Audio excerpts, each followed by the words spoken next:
According दोस्तों अपन ने जो चैप्टर फर्स्ट है उसका पार्ट 1 देखा था, आज अपन पार्ट 2 के बारे में बात करेंगे। ठीक है, तो अपन ने कल देखा था कि जो जानवी है वो नदी को क्या बोलती है कि मैं बहुत बड़ी हो गई हूँ, तभी उसको जाने से डर लगता है। ठीक है, अब फिर वो ऐसी बातें करती है तो जानवी उसको बोलती है कि पता है कि जो मेरा छोटा भाई रामू है वो भी स्कूल जाता है। तो जान को नदी बोलती है कि अना जो तुम्हारी स्कूल है वो समुद्र के किनारे नहीं है, वरना मैं तुम्हें अपने साथ ले जाती और ऐसे में तुम्हें ले जाऊंगी तो तुम्हारे पैर गीले हो जाएंगे, जो बिल्कुल भी सही नहीं है। ठीक है, तो तुम एक काम कर सकती हो, नदी बोलती है जानवी को। तो जानवी बोलती है मैं क्या काम कर सकती हूँ? तो वो नदी बोलती है कि तुम एक दिन उठो और स्कूल पहुंच जाओ और वहाँ जाकर सुनो वहाँ पर क्या हो रहा है, टीचर क्या बोल रहे हैं। ठीक है, तो जानवी बोलती है डरते हुए कि मैं ऐसा नहीं कर सकती, मेरे घर वाले मुझे नहीं जाने देंगे।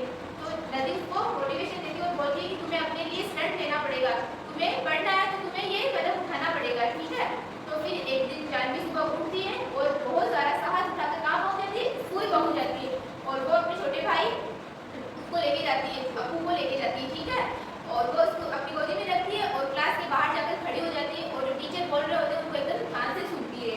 ठीक है, और अप्पू उसकी गोद में ही सो जाता है। ठीक है, फिर जो टीचर होती है वो उसके पास आती है, जानवी के पास, और आकर बोलती है कि तुम कौन हो और तुम यहाँ क्यों खड़ी हो, क्या तुम मेरी कक्षा में नहीं हो? तो उस कक्षा की लड़की बोलती है कि ये ना गोपी की बहन है। गोपी कौन था? जानवी का भाई।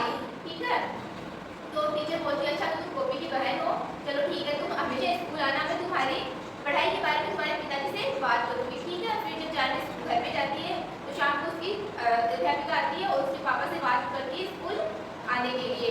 ठीक है, तो फिर है ना उसकी माँ जानवी को बोलती है कि मुझे बहुत खुशी है कि तुम्हारी टीचर आई और तेरे पापा से बात की मेरे स्कूल जाने के लिए। और वो उसको बताती है कि जब वो तेरे उम्र की थी तो उसका बहुत मन था स्कूल जाने का, बट उसकी नानी ने उसे कभी स्कूल नहीं जाने दिया, लेकिन मुझे खुशी है कि तुम अब स्कूल जाओगी। ठीक है, तो फिर वो स्कूल जाने लग जाती है और जानवी अपनी मम्मा से बोलती है कि मम्मा जब मैं बड़ी हो जाऊंगी तो अपने गाँव के सारे बच्चों को अपनी स्कूल में बुलाऊंगी, मैं बहुत अच्छी टीचर बनूंगी और स्कूल खोलूंगी, उसमें अपने गाँव के सारे बच्चों को स्कूल में बुलाऊंगी और उनको जो मैं सीखना चाहती हूँ, जो मैं सीख रही हूँ वो उन सबको सिखाऊंगी।